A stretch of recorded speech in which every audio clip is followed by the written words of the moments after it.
எல்லாமே ஹோம்மேட் தான். Food colour கிடையாது. அப்புறம் அஜினமோட்டோ கிடையாது. எல்லாமே வந்து பெப்பர் முதல் கொண்டு நாங்களே ப்ரிப்பேர் பண்றது தான். கட்டுப்படி ஆகுதும் இல்ல. எனக்கு போதும். ஹாய் ஃப்ரெண்ட்ஸ், இந்த சேனலை லைக் பண்ணுங்கள், ஷேர் பண்ணுங்கள், மறக்காமல் சப்ஸ்கிரைப் பண்ணிடுங்க. தேங்க்யூ. இன்றைக்கி எங்கே வந்திருக்கோன்னு பார்த்தீங்கன்னா தட்டுவடை செட்டு தான். ஆனால் வந்து இது வந்து பார்த்திங்கன்னா ஒரு உடுமலைப்பேட்டை ஸ்டைல் தட்டுவடை செட்டு. எங்கே அப்படின்னு பார்த்தீங்கன்னா நம்ம செல்லுபுரமில் முத்துசாமி காலனி கடைசியில் பார்த்தீங்கன்னா க்ரீன் பார்க்னு ஒரு அப்பார்ட்மெண்ட் இருக்கும்.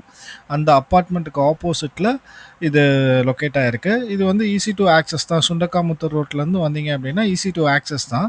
இங்கே பார்த்தீங்கன்னா வெரைட்டி ஆஃப் தட்டுவடை செட்டஸ் போட்டுட்ருக்காங்க. ப்ளஸ் வந்து உங்களுக்கு வந்து பிரெட் ஆம்லேட்டு, அப்புறம் தட்டுவடை செட்டில் வெரைட்டிஸு, பானிபூரி, பேல்பூரி, ஒரு சில டைம் பொரி போட்டுட்ருக்காரு பாருங்கள். சூப்பராக இருக்கும். பொரி போடுற சவுண்டே வந்து வேறு தனி இதாக.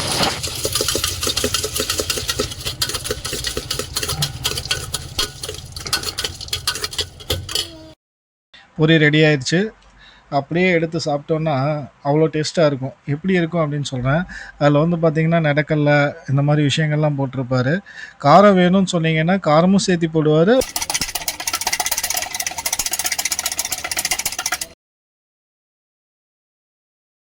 பிரெட் ஆம்லேட் வந்து ரெடி ஆகுது.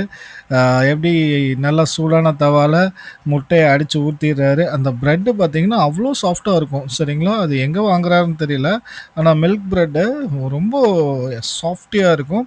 அதை வந்து பார்த்திங்கன்னா ரெண்டு ப்ரெட் எடுத்துக்கிறாரு, 2 சைடு ப்ளேஸ் பண்ணிக்கிறாரு. அதுக்கப்புறம் வந்து அவரோட magic chutney, green chutney something அதை ப்ளேஸ் பண்ணுறாரு. ப்ளேஸ் பண்ணிவிட்டு அதுக்கப்புறம் பார்த்திங்கன்னா மைனஸ் வந்து கொஞ்சம் இதாக போடுறாரு. இந்த மைனஸை பற்றி உங்களுக்கு டீட்டெயிலாக சொல்லுவார், அவரே சொல்லுவார். அதுக்கப்புறம் கொஞ்சம் வேக விட்டு அதுக்கப்புறம் பார்த்திங்கன்னா பெப்பர் போட்டுட்டு அதுக்கப்புறம் பார்த்தீங்கன்னா வேக வச்சுட்டு தான் போடுறாரு. அதுக்கப்புறம் பெப்பர் போட்டு அப்படியே ஃபோல்ட் பண்ணிடுறாரு.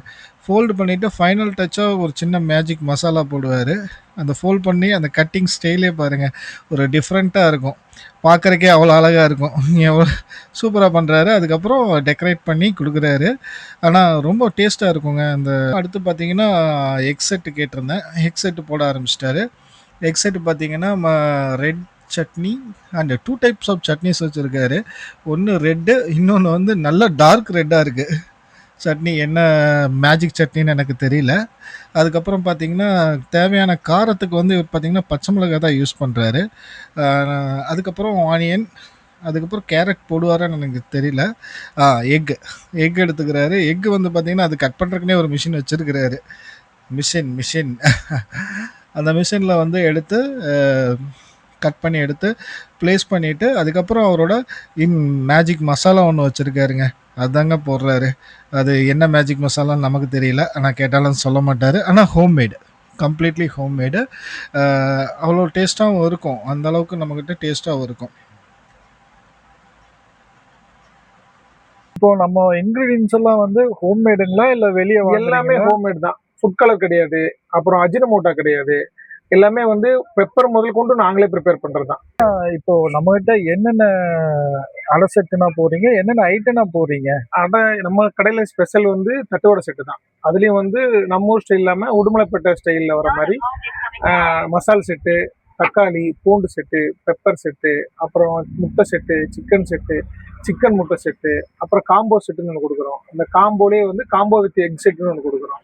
அப்புறம் இதே ஃபிளேவர்ல பொரி ஐட்டம் எல்லாமே இருக்கு. மசால் பொரி, தக்காளி பொரி அந்த மாதிரி. அப்புறம் அதே மாதிரி நொறுக்கல்ஸ்ல இருக்கு. அதே மாதிரி எல்லா வெரைட்டி நொறுக்கல்ஸ். அது போக பேல்பூரி, மசால் பொரி, அப்புறம் பிரெட் ஆம்லெட்ல ஒரு 3 வெரைட்டிஸ் பண்றோம். மின்ட் சட்னியோட ஒரு பிரெட் ஆம்லெட் பண்றோம். அப்புறம் மசால் பிரெட் ஆம்லெட் ஒன்று பண்றோம். 3 சட்னி வச்சு, பீட்ரூட், தக்காளி, மின்ட் சட்னி வச்சு. அப்புறம் சிக்கன் பிரெட் ஆம்லெட் ஒன்று பண்றோம். இப்போ நம்மகிட்ட ஸ்பெஷல்னா என்னன்னா ஸ்பெஷல்? நம்மகிட்ட ஸ்பெஷல்னா தட்டுவடை செட்டு தான் ஸ்பெஷல். அதுல எதுனா பெஸ்ட்? அதுல பெஸ்ட்னு வெஜ்ஜில் போயிட்டீங்கன்னா மசால் செட் நல்லா இருக்கும். எல்லா ஃபிளேவர் சட்னியும் அதுல இருக்கும். அது நல்லா இருக்கும். அப்புறம் அது விட்டோம்னா எக்கு. மோஸ்ட் ஆஃப் எங்க கடையில் ஸ்பெஷல்னா எக் செட் தான். எக் செட்டு, எக் பொரி, எக் நொறுக்கல் தான். இப்போ நம்ம எவ்வளோ வருஷமானா இங்கே கடை போட்டிருக்கோம்? ஒரு 6 years ஆச்சு. 2020 ஸ்டார்ட் பண்ணோம். இது எங்கன்னா இருக்கு? நம்ம கோயம்புத்தூர் செல்லுபுரம் முத்துசாமி காலனியில் எஸ்ஏ கார்டனில் ப்ராவிடன்ட் க்ரீன் பார்க் அப்பார்ட்மெண்ட்னு ஒரு அப்பார்ட்மெண்ட் இருக்குது. அந்த அப்பார்ட்மெண்ட் முன்னாடி என்ட்ரன்ஸ்லேயே இருக்குது நம்ம ஷாப். இப்போ நம்ம எத்தனை மணிக்கு நான் ஓபன் பண்ணுவோம்? நமக்கு என்னென்ன கிழமையில எல்லாம் இருக்கு? மேக்ஸிமம் வீக்லி 6 டேஸ் இருக்கும். மண்டே டு சாட்டர்டே வரைக்கும் இருக்கும். ஈவினிங் ஒரு 5:30க்கு வந்தா ரெடியா இருக்கும். நான் 5:00 வந்துருவேன். இதெல்லாம் அரேஞ்ச் பண்ணி வைக்கிறதுக்கு எனக்கு ஒரு ஹாஃப் அன் ஹவர் ஆகும். ஒரு 5:30ங்கும் போது ரெடியா இருக்கும். நைட் ஒரு 10:30 டு 11:00 வரைக்கும் இருப்பேன். ரெகுலரா இருப்பேன். சண்டே மேக்ஸிமம் நான் உள்ள இருக்கிறங்காட்டி, மெயின் ரோட் இல்லாம உள்ள இருக்கிறங்காட்டி சண்டே மேக்ஸிமம் லீவா தான் இருக்கும். அதோட வீக்லி 6 டேஸ் எப்பவுமே இருக்கும். எல்லாமே ஹோம்மேட் தான். ஃபுட் கலர் கிடையாது. அப்புறம் அஜினமோட்டோ கிடையாது. எல்லாமே வந்து பெப்பர் முதல் கொண்டு நாங்களே ப்ரிப்பேர் பண்றது தான். அதுல கொஞ்சம் என்னென்ன இது சேர்த்து கொடுக்கலாம் அப்படிங்கிற மாதிரி மேக்ஸிமம் குழந்தைகளுக்கு இது வரைக்கும் சாப்பிட்டு எந்த குழந்தைகளுக்கும் எந்த பாதிப்பும் இல்லை. மயோனைஸும் கூடி அந்த எக்கில் இல்லாம வெஜ் மயோனைஸ் தான் யூஸ் பண்றோம். ஸோ அதனால வந்து எல்லாமே வந்து வீட்டில் செய்யற மாதிரி தான் நம்ம ஃபுட்டை நம்பி சாப்பிடலாம். இது வரைக்கும் யாருக்கும் சாப்பிட்டு குழந்தைகளுக்கோ பெரியவங்களுக்கோ வயிறு தொந்தரவுலாம் ஆனது கிடையாது.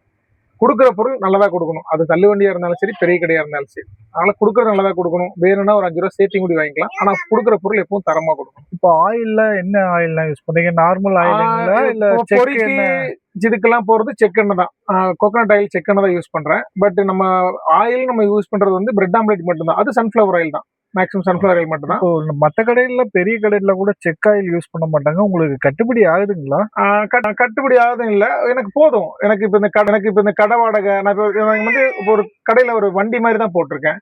ஸோ அதனால வந்து எனக்கு கடை வாடகை, கரண்ட் பில் அதெல்லாம் இல்லை. எனக்கு வந்து பொருள் நல்லா கொடுக்கணும், அவ்வளவுதான். வேணும்னா ஒரு 5 ரூபா சேர்த்து கூடி வாங்கிக்கலாம். எனக்கு இது போதுமானதா இருக்கு. பகல்ல வேற ஒர்க் பார்த்தாலுமே எனக்கு ஈவினிங் டைம் இது இருக்கிறங்காட்டி உங்களுக்கு எனக்கு இது போதுமான வருமானமா இருக்கு. எனக்கு கொடுக்குற பொருள் தரமா கொடுக்கணும். செக்கெண்ணெய், நிலக்கடலை, மிக்சரு, பூரி கூட நம்ம பக்கத்துல இங்க நீ கிளீனா ப்ரிப்பேர் பண்றவங்க தான் வாங்குறேன். பொரியும் அதே மாதிரி தான். தரமான பொரி தான் வாங்கி அதை ஜலிச்சு அதுக்கப்புறம் தான் கொண்டே வருவேன். அப்படியே கொண்டு வந்து யூஸ் பண்ண மாட்டேன். ஸோ அதனால மேக்ஸிமம் நல்ல ஃபுட்டு கொடுக்கணும்னு ஆசை. இப்போ 6 வருஷம் ஆச்சு. என்னை தேடி வரக்கு ஒரு கஸ்டமர்ஸ் இருக்காங்க. மேக்ஸிமம் இங்கே கடை உள்ள இருக்கிறங்காட்டி நான் கஸ்டமர்ஸ் நம்பர் வாங்கிக்குவேன். அவங்க நம்பர் நான் கொடுத்துருவேன். வாட்ஸ்அப் ஸ்டேட்டஸ்ல கடை இருக்கு இல்லை அப்படிங்கிறத நான் டெய்லி ரிமைண்டர்ல வச்சிருவேன். அதை பார்த்து கூட உள்ள வருவாங்க. ஏன்னா என் கடைக்கு ஒரு மெயின் ரோட்ல இருந்து ஒரு 500 மீட்டர் உள்ள வர மாதிரி இருக்கும். ஸோ அதனால அது அவங்களுக்கு கொஞ்சம் சப்போர்ட்டா இருக்கு. ஓகே, நான் நன்றி. நான் Thanks, உங்களை சந்திச்சதுக்கு. கடைசியாக சாப்பிட்டு முடிச்சுட்டு அண்ணனோட கலர்ஃபுல் லைட்ஸ் எல்லாம் பார்த்துட்டு நேராக நம்ம வீட்டுக்குள்ளே போயிட்டோம். சரிங்களா? இது பார்த்தீங்கன்னா செல்லபுரம் கிரீன் பார்க் அப்பார்ட்மெண்ட் பக்கத்தில் இருக்குது. யாரும் மிஸ் பண்ணிடாதீங்க. ஒரு டைமாக ட்ரை பண்ணி பாருங்கள். தேங்க்யூ.